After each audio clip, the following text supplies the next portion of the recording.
大家好，我是光启社的社长马绍阿基，欢迎您收看这一周的罗马主场 Rome Report。在新闻的首先，我们来看梵蒂冈100个马槽的展览，在现在已经成为传统，展出世界各地制作耶稣婴孩诞生的创意场景。在世界各地都有自己的文化、独特的传统与风俗习惯，而这些都反映在圣诞马槽上。我们一起来看这则新闻。By now a tradition, the 100 nativity scenes in the Vatican exhibit opened its doors to show the world's great creativity in representing the nativity of baby Jesus. Each region, each country has a culture, distinct traditions, its folklore. This is also reflected in the nativity scene. It's very interesting from a cultural perspective. We as Christians have to strive to divulge this love for the nativity scene. This year, there are about 130 representations from 30 countries. Among them is this one made from food packages. There is also this one made of wood. This other one with plastic cylinders is made from recycled materials, including children's drawings. There is also this piece which requires leaning in closely to see the nativity scene through the archway. Others are more traditional, like this one inspired by Naples. Inside, there is even a representation of Saint Gennaro. This year, the exhibition has an even greater significance because of the publication of Admirabile Signum, an apostolic letter in which Pope Francis explains the meaning of this tradition started by St. Francis of Assisi and which carries a message to the world. The hope is that on Christmas, the manger will be present in all houses, offices, prisons, businesses, plazas, but above all in the schools.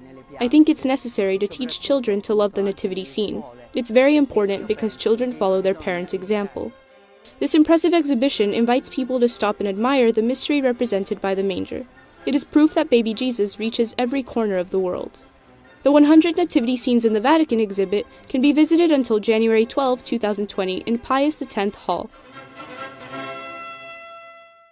继续，我们来看教宗2020年1月的祈祷意向，祈愿基督徒、其他的宗教信徒和所有善心人士能够一同促进世界的正义与和平。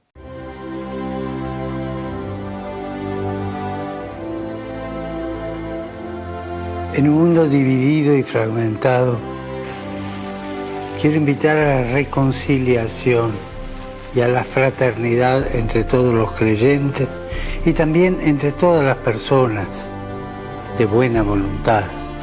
Nuestra fe nos lleva a difundir los valores de la paz, de la convivencia, del bien común.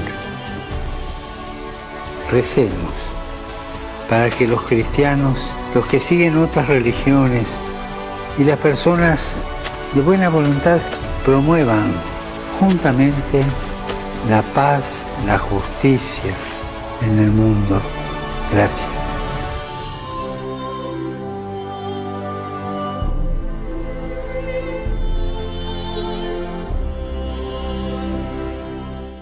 连续2天，一神宗教包括穆斯林、犹太教徒和基督教徒在梵蒂冈举行宗教与医学会议。他们讨论面对生命终结的伦理抉择，同时也探究到底什么时候才是生命终结，以及到时应该做什么事情。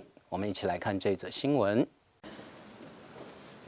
For 2 days, Muslims, Jews, and Christians are convening at the Vatican to discuss ethical approaches to the end of life.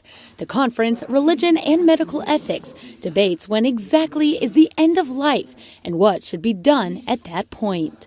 One of the medical representatives of Islam says for each person involved in the death process, the word means something different. We have different constructions of what sort of death is. For physicians, we want a point where we can stop treatment, right? For us, that's what death provides, a moral endpoint to healthcare treatment. For patients, death is a part where they can now have community behaviors around this. They can kind of start the mourning rituals. Families and surrogate decision makers can live on. For biologists, we think about death as a point where the organism no longer exists, right?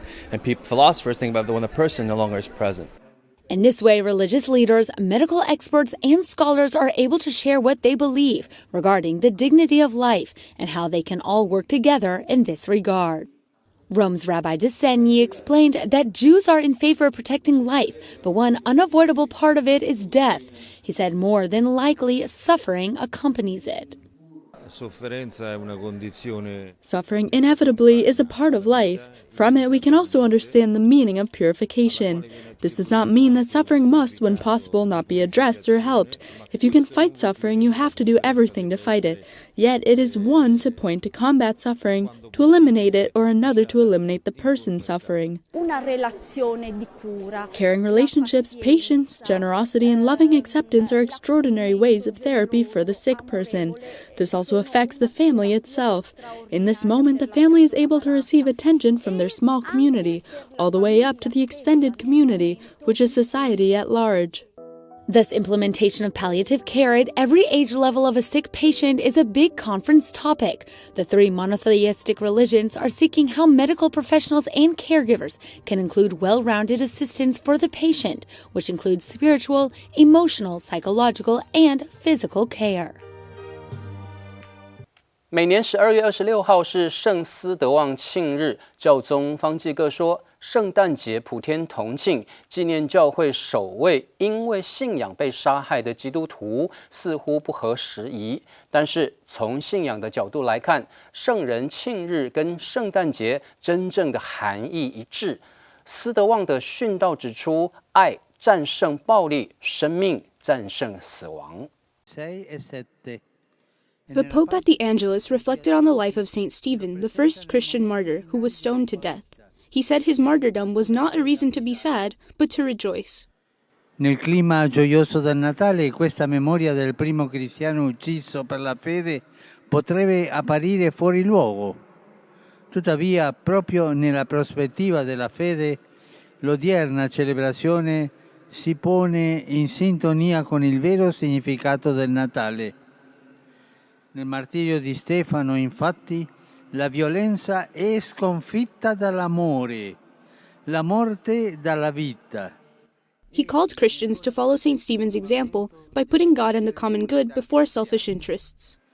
Esse sono chiamate a diventare sempre più missionarie, tutti protesi all'evangelizzazione, decisi a raggiungere gli uomini e le donne nelle periferie esistenziali e nelle periferie geografiche, dove più c'è sete di speranza e di salvezza.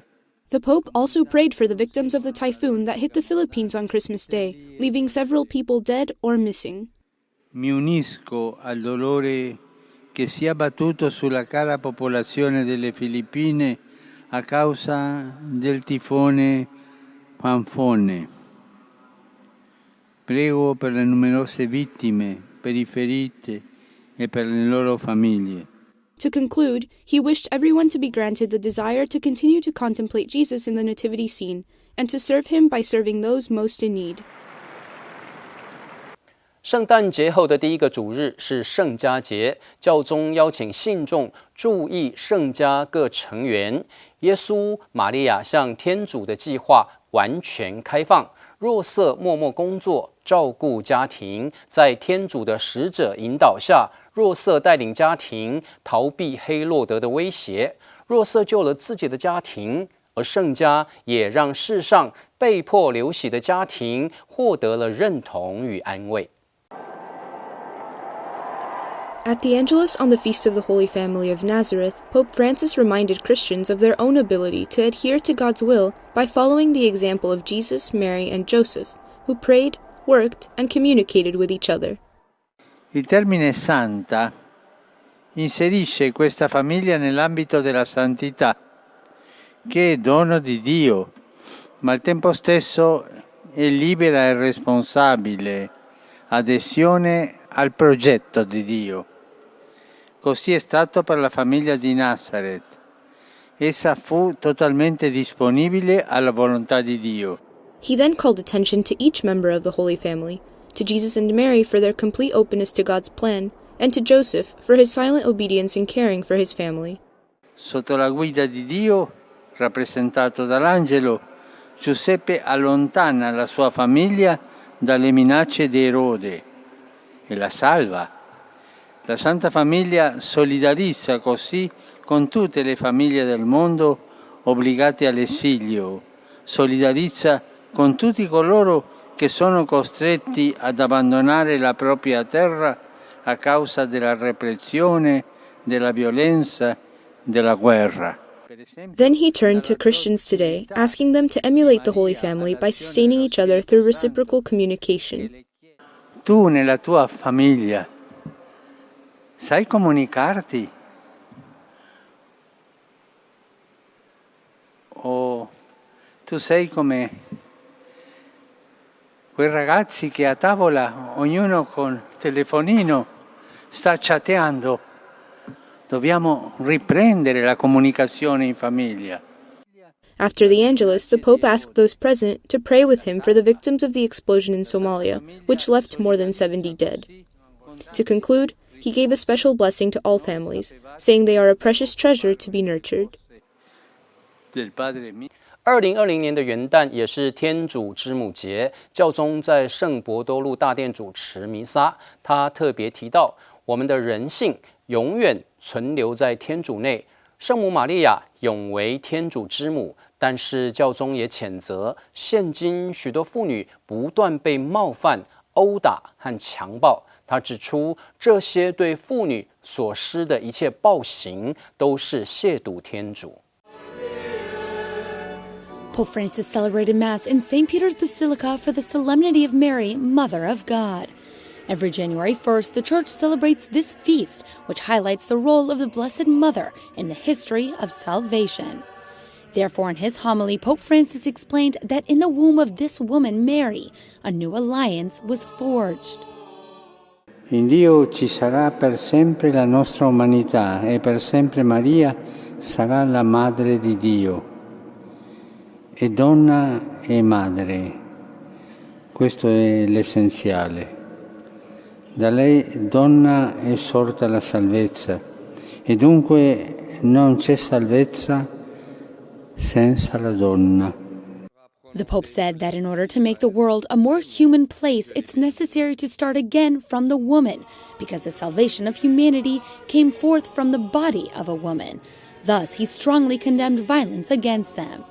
Le donne sono fonti di vita, eppure sono continuamente offese, picchiate, violentate, indotte a prostituirsi e a sopprimere la vita che portano in grembo. Ogni violenza inferta alla donna è una profanazione di Dio nato da donna. Dal corpo di una donna è arrivata la salvezza per l'umanità. Da come trattiamo il corpo della donna comprendiamo il nostro livello di umanità. Pope Francis condemned the forms of explicit and implicit violence suffered by millions of women around the world. He regretted the women's body and motherhood are also subjected to the logic of consumerism. Oggi pure la maternità viene umiliata, perché l'unica crescita che interessa è quella economica. Ci sono madri che rischiano viaggi impervi per cercare disperatamente di dare al frutto del grembo un futuro migliore e vengono giudicati numeri in esubero da persone che hanno la pancia piena, ma di cose e il cuor vuoto di amore. During the homily, the Pope also praised Mary's attitude, who kept all these things in her heart. He assured only those who look with the eyes of the heart can see well. Perché sa vedere dentro. La persona al di là dei suoi sbagli, il fratello, oltre la sua fragilità, la speranza nelle difficoltà, vede Dio in tutto. Pope Francis ended his homily with a proposal for 2020. Live with the desire to take care of others and care about the dignity of every woman. Vede lei madre. 欧洲的国家共同面对人口下降的问题。匈牙利在最近为了应对人口下降，提出了新的政策，包括向年轻已婚夫妇在首名孩子出生时提供大约$33,000的援助，而支援他们的房贷和减少纳税。Hungary is just one of the European countries struggling with falling demographics. Although fertility rates have increased from 1.23 to 1.49 in the past 8 years, the problem of preserving its aging population still remains. Many things in Hungary have changed in the past 10 years. Female employment rate has increased from 50.2% to 62.3%. The number of marriages have increased by 42.4% and the number of abortions have decreased by 33%. Hungarian Minister of State for Family Katalin Novak organized a forum for leaders from different countries to think, learn and discuss issues and solutions together. Where we spoke about not only the demographic challenges, but the possible solutions through family support. She also spoke about the family-oriented legislation in Hungary. In order to aid the declining population, Minister Novak says they have legislation that supports families and invests almost 5% of its GDP in family support. Some of these policies include giving young married couples roughly $33,000 in aid, supporting loans to buy houses and reducing mortgage upon the birth of a couple's first child. Additionally, mothers of 4 or more children do not have to pay taxes, and the government also gives help to grandparents. We have a family-friendly mentality in Hungary, so we are trying to promote family values in Hungary and enable young people to have as many children as they want to have at the moment they want to have them. Minister Novak would like to lift the burden of financial strain on those having children and empower young people in Hungary to have families. Although fertility rates have increased by 20%, she says there is still much work to do. While in Italy, she visited with Cardinal Farrell to explain to him these measures put in place in Hungary.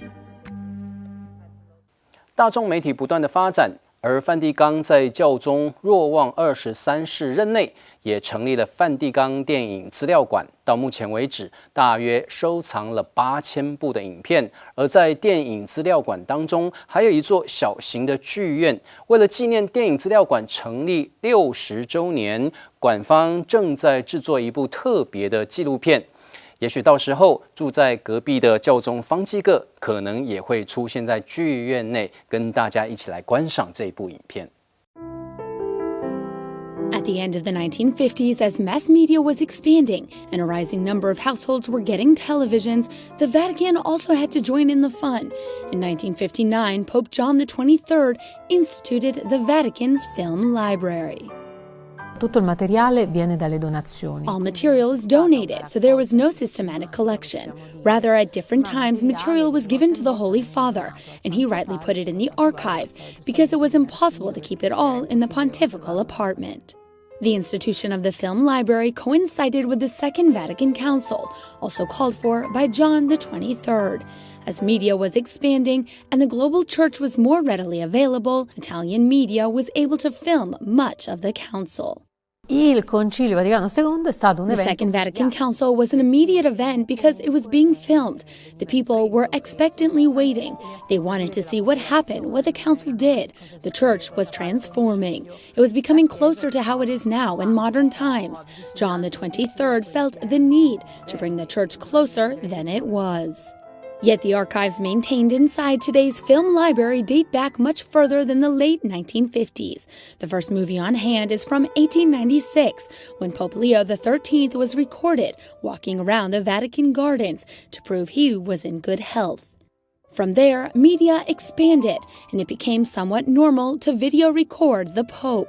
One pontiff in particular took to the screen. Siamo nel 42, un'epoca. We're in 1942, an age in which people can't come to Rome to see the Pope. So, as film circulated during the war, this is a gift Pope Pius XII gives the world. It was for the faithful to be able to see the Pope, to see how he spent his day. For 8 months, the cameras were inside the Vatican. They followed the Holy Father, recording the audiences, his free time, and everything in between. It was to give him a more human image, bringing the faithful closer to the pontificate. Some of these papal images contributed to the around 8,000 titles and films held by the Vatican. Many others were donations. Each film is in various formats, including magnetic and digital. Beyond Catholic films and documentaries, there are a plethora of movies unrelated to the Church. Noi abbiamo delle immagini sui bombardamenti. We have images of the bombings in Japan during the war. There's an image by missionary fathers of the 50s of the population they've joined. Nothing had ever been filmed by anyone, so they're anthropologically very important images. The archive also contains high-class cinematography. We have one of Ben-Hur's originals. We have the trilogy of The Lord of the Rings. So there are all those films that have a spiritual role to transcend humanity. These ancient reels and many more are preserved in an air-conditioned room between 57.2 and 64.4 degrees Fahrenheit, with 33% humidity. For some of the older films, there's also a machine that cleans the reels and preserves their elasticity with a special liquid, making sure they can be shown again at any time. Many of the original old projectors remain, even if they are not used as often with the continued digitalization of film. The restructuring of the building to conserve each of the film reels was in the late 80s, early 90s. Meanwhile, the movie theater was remodeled in 2005. There are 54 new cushioned chairs, replacing the previous wooden ones, and new speakers lining the walls to create more of a theater atmosphere. Currently, there's a steady flow of people who both show movies or documentaries and those who attend. Viewers are often made up by members of the Vatican Curia, the diplomatic corps, students, or even the Pope himself. Giovanni Paolo II, che era un appassionato di John Paul II was passionate about cinema, so despite his many commitments, he was able to dedicate small amounts of time to film. Now, it's a little complicated. I'm not saying the Pope's workload has increased, but it grants less and less space for the Pope to stop 2 or 3 hours, which can be a lot. Yet documentaries and films are continuously shown in this unique Vatican theater, which also produces works themselves. They're currently working on a special documentary for their 60th anniversary since the opening of the film library. They hope to show it also in this room. Maybe the showing will coincide with a surprise visit by a man in white who lives in the building just next door, Pope Francis. 感谢您收看这一周的罗马主场 Rome Report。在节目最后，我们一起来观赏 Oh My God 微笑福尔摩沙的精彩节目片段。我是光启社的社长，我们下周再会，祝福大家平安喜乐。哇，你们太棒了！只有结束新会战，基督与康乐西，经过家与富强，和悲伤逃离奔放。我没有其实，在他的身上，我就是看到一个人为什么可以远渡重洋，而且不是他的生活环境里面，但他还可以这样的爱我们。我觉得一定有什么东西是远超过人跟人之间的那种爱情吸引的他，所以他也是我一个信仰开始的起源。让你长大很健康的样子。谢谢。对。太棒了，谢谢。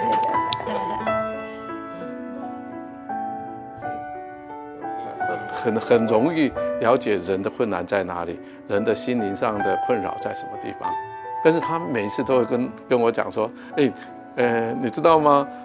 你现在在背十字架，可是你要记得哦，你背的都是1%，那99%是耶稣在帮你背。那一句话就让你会很有信心，说哦，我还有更好的依靠，而且这一些仰赖就让我能够在做很多事情的时候，我就凭着天主赐给我的智慧呢，去做。真的，我们有满满的祝福。非常欢迎今天大家来参加赖神父100岁的庆生会。